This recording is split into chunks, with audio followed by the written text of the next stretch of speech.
Olá pessoal, bem-vindos. Aqui quem fala é Maristela Paes Leme e eu estou aqui para apresentar o webinar Como lidar com diferentes temperamentos humanos. A maioria dos líderes já tiveram contato com várias metodologias e tipologias de gestão de pessoas. No papel de líder, podemos observar quão semelhantes e ao mesmo tempo quão diferentes as pessoas são. Então, assim, se você é líder, pode ser útil identificar esses temperamentos que nós iremos falar a seguir em si, por uma questão de autodesenvolvimento, e também nos seus liderados. Talvez o modelo mais clássico e antigo que exista seja o de temperamentos humanos. Na Grécia, Hipócrates já analisava as características do homem explicadas pelo tempero de diversos elementos, entre eles a terra, a água, o ar e o fogo. Foi no final do século XIX que Steiner renovou esses conhecimentos sobre os temperamentos humanos. Na visão de Steiner, os temperamentos são qualidades ligadas ao corpo vital e regem os nossos impulsos mais profundos. Devido a esta profundidade, a gente tem pouco controle sobre os temperamentos. Não se muda o temperamento, apenas se educa as manifestações. Cada um nasce com um temperamento dominante e carrega ele para o resto da vida. Mas para ajudar um pouco nesse entendimento dos temperamentos, já que os temperamentos humanos básicos são 4, vou explicar utilizando os dedos da tua mão. Nós temos um dedo maior, que seria o temperamento dominante, 2 outros que o acompanham e um menor, que seria o temperamento que a gente pouco percebe. Assim, ninguém tem somente um temperamento. Possuímos um temperamento dominante, 2 que o acompanham e um que a gente mal reconhece. São 4 os temperamentos básicos: colérico, sanguíneo, fleumático e melancólico. Eu vou iniciar falando um pouco sobre os coléricos, que estão associados ao elemento fogo. Estou trazendo aqui a figura emblemática de Napoleão Bonaparte, que era um bom colérico. Os coléricos, se houvesse um tipo puro colérico, certamente ele seria baixinho, com ombros largos. Os coléricos têm um excesso de eu, olhos fogosos que faíscam, passos fortes e firmes. Quando a gente está diante de um colérico, por exemplo, na empresa, antes mesmo dele entrar na empresa, a gente sabe que ele está chegando. Eles são impositivos, têm ideias elevadas. Geralmente, são líderes. Têm uma certa impulsividade, reatividade, buscam a imagem do herói. Também tomam iniciativa, comandam e lideram. Tem uma certa dominância, uma intensidade. Tem um senso de justiça forte. Ao mesmo tempo que um colérico sabe punir, ele também sabe perdoar. É muito comum nas organizações existir vários coléricos em posição de liderança.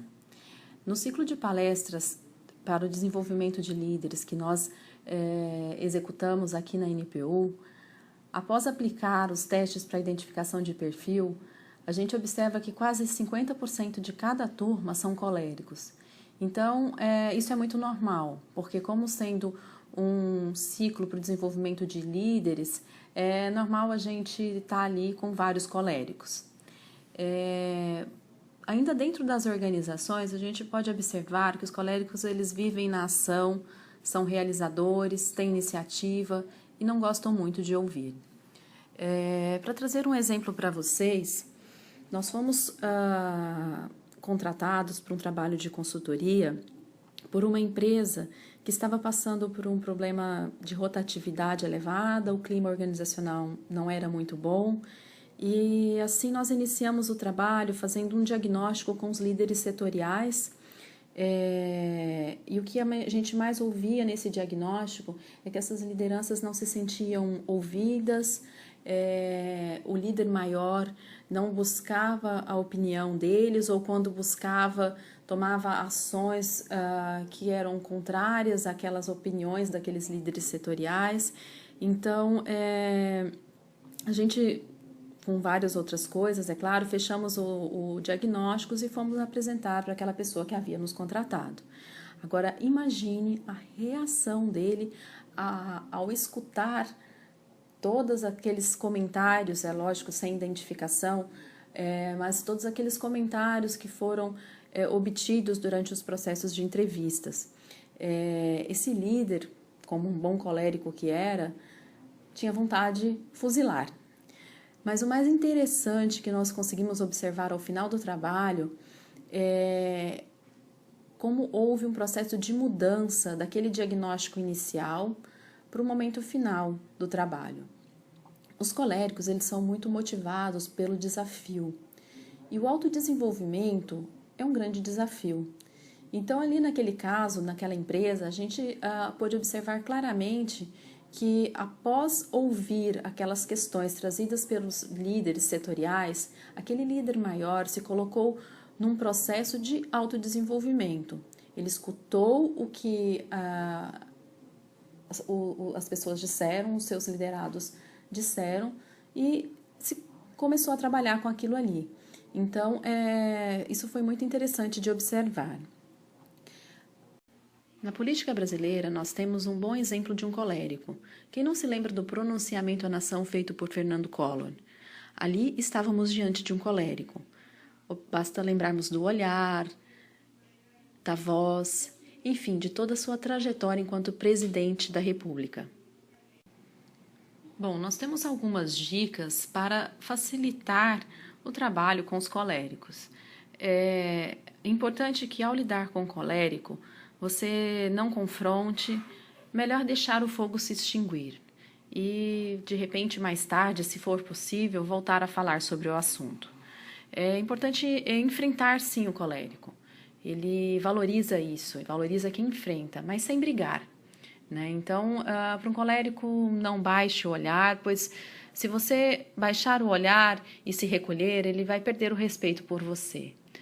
Os coléricos gostam de desafios, então para eles é importante dar tarefas difíceis. Eles vão gastar a energia deles com aquilo ali e vão fazer as coisas funcionarem. Para um colérico é importante também você não levantar a voz, pois ele pode levantar a voz também e dentro de pouco tempo vocês vão estar gritando. Também não tenha medo dos ataques coléricos. O colérico vai dar um ataque e logo em seguida ele vai virar as costas e vai esquecer tudo aquilo ali. Ele esquece rapidamente dessas coisas e já vão para a próxima empreitada. Com feedbacks verdadeiros e bem elaborados, eles podem mudar. Então, se você tem coléricos do seu lado, é importante dar esses feedbacks para eles, porque se eles estiverem realmente convencidos e sentirem a importância de terem que mudar, agir diferente, não mudar o temperamento, né? Porque a gente já disse que o temperamento não muda, mas mudar a conduta, bom, é importante esses feedbacks, pois o autodesenvolvimento é um desafio e os coléricos gostam de desafios. O segundo temperamento que nós iremos abordar é o tipo sanguíneo. Os sanguíneos estão associados com o elemento ar. Eles são altamente excitáveis, têm um olhar inquieto, alegre e atento. Possuem andar leve e saltitante, como crianças. Na verdade, as crianças pequenas são sanguíneas. Os sanguíneos correm o risco de ser superficiais e nervosos, pois como eles lidam com muitas coisas ao mesmo tempo, se interessam por tudo, eles geralmente não conseguem aprofundar. Eles possuem, por isso, certa dificuldade de concretizar. São criativos e flexíveis, expressam-se bem, mas podem se enrolar. Eles podem falar por horas a fios sobre um tema, mas devido à falta de profundidade, às vezes eles conseguem se enrolar um pouco. Eles são muito otimistas, cheios de entusiasmo. Possuem pouca força de vontade. Eles se interessam por tudo, mas nada muito profundamente. E muitas vezes misturam sonho e realidade. Eu estou trazendo aqui um exemplo de Gilberto Gil, que é um grande sanguíneo. Dá para ver pelo seu andar saltitante e também por ter se envolvido desde música à política. Isso demonstra uma certa sanguinidade. Nas organizações, os sanguíneos, juntamente com os coléricos que acabamos de falar, são maioria. Os sanguíneos são amigos de todos e gostam de conhecer pessoas. É difícil conflitar com eles, pois eles são escorregadios. Estão envolvidos em várias coisas ao mesmo tempo e gostam de mudanças, gostam de inovar. Assim, a sanguinidade traz certa leveza e capacidade de inovação para a equipe. Poderia trazer para vocês um exemplo de um líder que nós convivemos que tinha uma alta sanguinidade. Ele, sem muito preparar material, entrava para as reuniões de conselho com toda a sua sanguinidade e conseguia falar por horas a fio, convencer a todos. Então, essa característica denota bastante sanguinidade. Na política brasileira, a gente tem também um exemplo de sanguíneo. Foi o caso do presidente Lula. E o povo brasileiro, enquanto povo, tem um estereótipo um pouco sanguíneo. Somos amigáveis, criativos, flexíveis, alegres, damos jeitinho para tudo, não planejamos e deixamos tudo para a última hora. Bom, diante dessas características que nós acabamos de falar, como podemos lidar com sanguíneos? Na verdade, quando você está diante de sanguíneos, você tem que encontrar o real interesse dessas pessoas. Tem que ter mão firme com respeito e muita veneração. Como acontece quando você está lidando com crianças. Você deve repassar atividades diferentes, dar liberdade para inovar, não repassar coisas com um prazo muito longo. E fazer um acompanhamento sempre no final, para ver quais as entregas que você está tendo. Eu acho que essas são as principais dicas para você que está lidando com sanguíneo. Falaremos um pouco agora sobre o temperamento fleumático. O fleumático está associado ao elemento água. Os fleumáticos geralmente têm olhar amigável, mas sem muito brilho. Expressam satisfação, uma certa comodidade interior, têm um andar mais arrastado, prestam muita atenção nos detalhes. Têm um certo prazer na alimentação, exala bondade e alegria de viver. Fala pausado, é um bom ouvinte, um bom interlocutor. Tem uma certa tendência ao conservadorismo e dificilmente se expõe. Tem também uma tendência ao sobrepeso. Aqui eu trago uma figura de um ex-presidente, o presidente Fernando Henrique, que tem algumas características fleumáticas marcantes.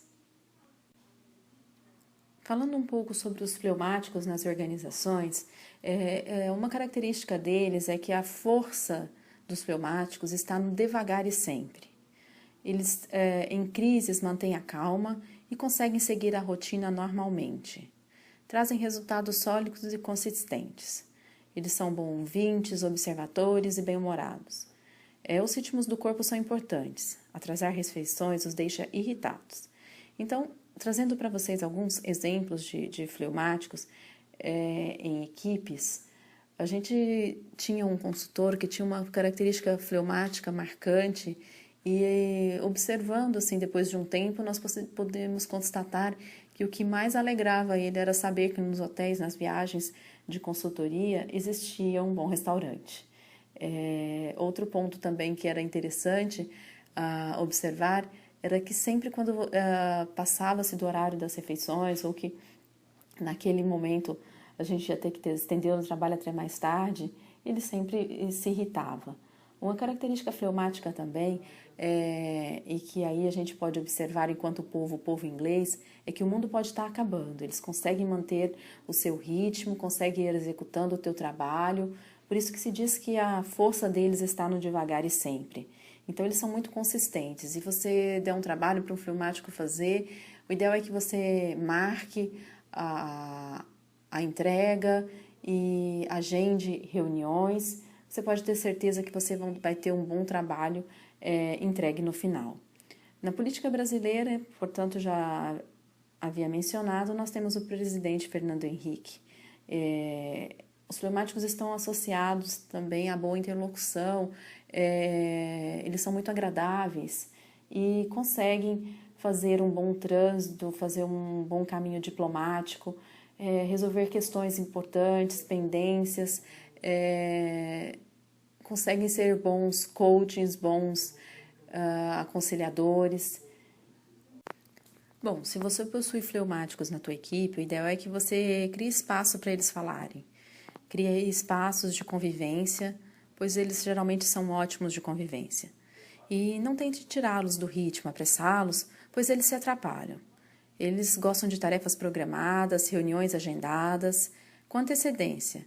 E é bom já dizer, os fleumáticos, se tirados do seu centro, podem explodir, ter ataques de fúria, muito maiores do que a fúria dos coléricos. Por fim, falaremos um pouco sobre o temperamento melancólico. que está associado ao elemento terra. As pessoas melancólicas geralmente apresentam certa preocupação, possuem expressão séria de sofrimento. Os olhos têm pouco brilho, são pessoas sensíveis, que têm um andar pausado, vergado para frente. Se houvesse um tipo puro, melancólico, talvez esse seria de uma pessoa magra, alta, com olhos profundos. Aliás, profundidade e introspecção é uma característica dos melancólicos. Eles são muito fiéis, sinceros e exigentes consigo mesmo. São de poucos amigos e são muito atraídos pela intelectualidade. Os melancólicos, devido à sua profundidade, têm dificuldade de aceitar outros pontos de vista. Aqui apresentamos uma personalidade melancólica, que foi Carlos Drummond de Andrade. Nas organizações, as pessoas de temperamento melancólico são reconhecidas pela sua profundidade e também por serem muito estudiosas. Por exemplo, se elas forem preparar material para uma palestra de 1 hora, elas gerarão material para 5 horas. Se for para escrever um post, elas analisarão vários outros, analisarão assuntos, autores diversos, antes de emitirem a sua própria opinião sobre determinado assunto. Essas pessoas são boas para ver o que vai dar errado. Assim, a sua participação em planejamento de projetos é muito útil, principalmente para avaliar os riscos de projeto. Esse tipo de temperamento também faz com que elas consigam emitir diagnósticos profundos e precisos. Gostam muito de analisar a causa raiz. Outra característica das pessoas com esse temperamento é a sua capacidade para suportar grandes sacrifícios. Essas pessoas são muito leais. Então, embora elas reclamem um pouco, no final das contas é com elas que você vai poder contar para resolver diversas questões. Se líderes, elas pegam todas as inconsistências e perdem o respeito por aqueles que erram sempre. Eu já tive a oportunidade de trabalhar com uma pessoa melancólica e te confesso que aprendi muito com ela, pois elas são muito profundas, elas geralmente são muito boas naquilo que elas fazem. São muito exigentes e são extremamente confiáveis. Enquanto povo, os japoneses podem ter traços de temperamento melancólico. Para lidar com melancólicos, o ideal é que você crie obstáculos reais. Chame eles realmente para resolver questões profundas, pois eles são muito orientados para o dever. Não tente alegrá-los, pois eles não gostam. Não gostam de trabalhos também superficiais. São muito exigentes. Ter um líder melancólico é ótima oportunidade de aprendizado. Seu trabalho sempre pode ser melhorado. As qualidades que constroem o temperamento são excitabilidade e energia. Os coléricos possuem grande energia e grande excitabilidade. Os melancólicos, grande energia e pouca excitabilidade. Os sanguíneos, pouca energia e grande excitabilidade. Os fleumáticos possuem pouca energia e pouca excitabilidade. Energia significando poder, força para viver e suportar, e excitabilidade, um maior ou menor grau de sensibilidade, de capacidade de reagir. Uma pessoa sanguínea será muito sensível a qualquer impressão nova. Uma pessoa colérica tem a mesma excitabilidade forte, mas também igualmente forte em energia. Uma pessoa fleumática é vagarosa no reagir e fraca em energia. Já o temperamento mais peculiar é o melancólico, de pouca excitabilidade, mas de grande energia.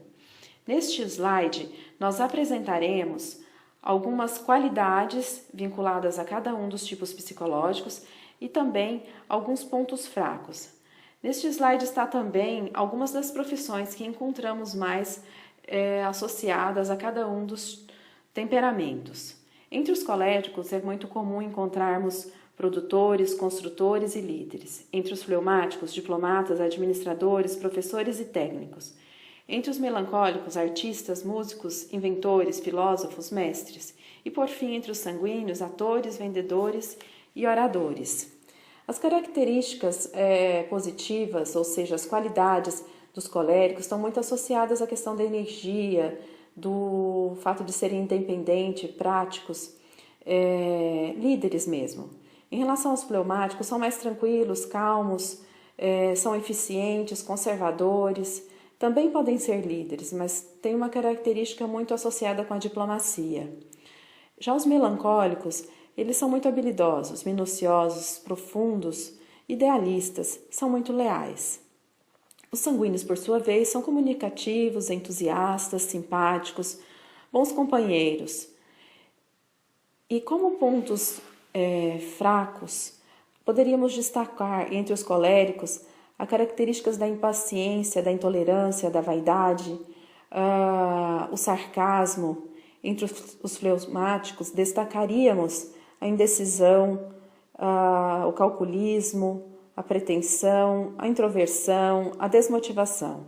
E, por fim, entre os melancólicos, destacaríamos o egoísmo, a confusão, a crítica, a vingança, a inflexibilidade.